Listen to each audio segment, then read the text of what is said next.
ನಮಸ್ತೆ ವೈಷ್ಣವಿ ಯೂಟ್ಯೂಬ್ ಚಾನಲ್ಗೆ ಸ್ವಾಗತ ಸುಸ್ವಾಗತ. ಇವತ್ತು ನಾನು ನಿಮಗೆ 10 ನಿಮಿಷದಲ್ಲಾಗೋ ಟಿಫನ್ ಐಟಮ್ನ ಹೇಳ್ಕೊಡ್ತೀನಿ. ಅದರ ಹೆಸರು ಕಲಸಿದ ಅವಲಕ್ಕಿ. ಅರ್ಜೆಂಟಾಗಿ ಯಾರ ಮನೆಗೆ ಬಂದರೆ ಅಥವಾ ಸ್ನ್ಯಾಕ್ಸ್ ಟೈಮ್ಗೆ ಮಾಡಿ ತಡ ಮಾಡೋದಕ್ಕೆ ಏನೇನು ಬೇಕು ಅನ್ನೋದನ್ನ ನಾನು ಹೇಳ್ಕೊಡ್ತೀನಿ. ಇಲ್ಲಿ ತೊಗೊಂಡಿರೋದು ನಾನು ಪೇಪರ್ ಅವಲಕ್ಕಿ. ಇದನ್ನು ಮಾಡೋದು ಪೇಪರ್ ಅವಲಕ್ಕಿಯಿಂದ 1 ಸ್ಪೂನ್ ಕಡಲೆಬೇಳೆ, 2 ಸ್ಪೂನ್ ಕಡಲೆಬೀಜ, ಸಾಸಿವೆ, ನಿಂಬೆಹಣ್ಣು, ಅರಿಶಿನ, ಕಾಯಿ ತುರಿ, ಈರುಳ್ಳಿ, ಕರಿಬೇವಿನ ಸೊಪ್ಪು, ಹಸಿಮೆಣಸಿನ್ಕಾಯಿ ಇಷ್ಟು ಐಟಮಿಂದ ಮಾಡೋಣ. ಈಗ ಒಂದು ಬಾಣಲಿನ ಕಾಯಕ್ಕಿಟ್ಟು ಅದಕ್ಕೆ 2 ಸ್ಪೂನ್ ಎಣ್ಣೆ ಹಾಕ್ಕೊಂಡು ಎಣ್ಣೆ ಚೆನ್ನಾಗಿ ಬಿಸಿ ಆಗಬೇಕು, ಅಲ್ಲಿವರೆಗೂ ಬಿಡಬೇಕು.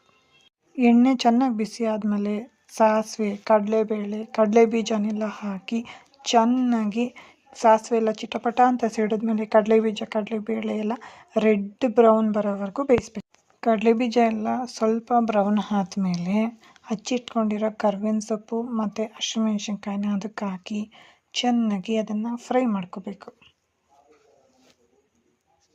ಅದೆಲ್ಲ ಚೆನ್ನಾಗಿ ಫ್ರೈ ಆದಮೇಲೆ ಈರುಳ್ಳಿ ಹಾಕ್ಕೊಂಡು ಚೆನ್ನಾಗಿ ಫ್ರೈ ಮಾಡ್ಕೋಬೇಕು.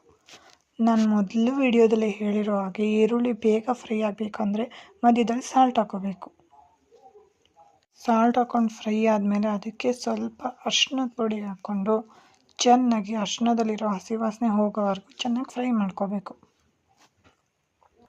ಅದೆಲ್ಲ ಚೆನ್ನಾಗಿ ಫ್ರೈ ಆಗಿ ಹಸಿ ವಾಸನೆ ಹೋದ್ಮೇಲೆ ತೆಗೆದಿಟ್ಕೊಂಡಿರೋ ಒಂದು ಬೌಲಲ್ಲಿರೋ ಅವಲಕ್ಕಿ ಮತ್ತು ಕಾಯಿ ತುರಿನ ಹಾಕಬೇಕು.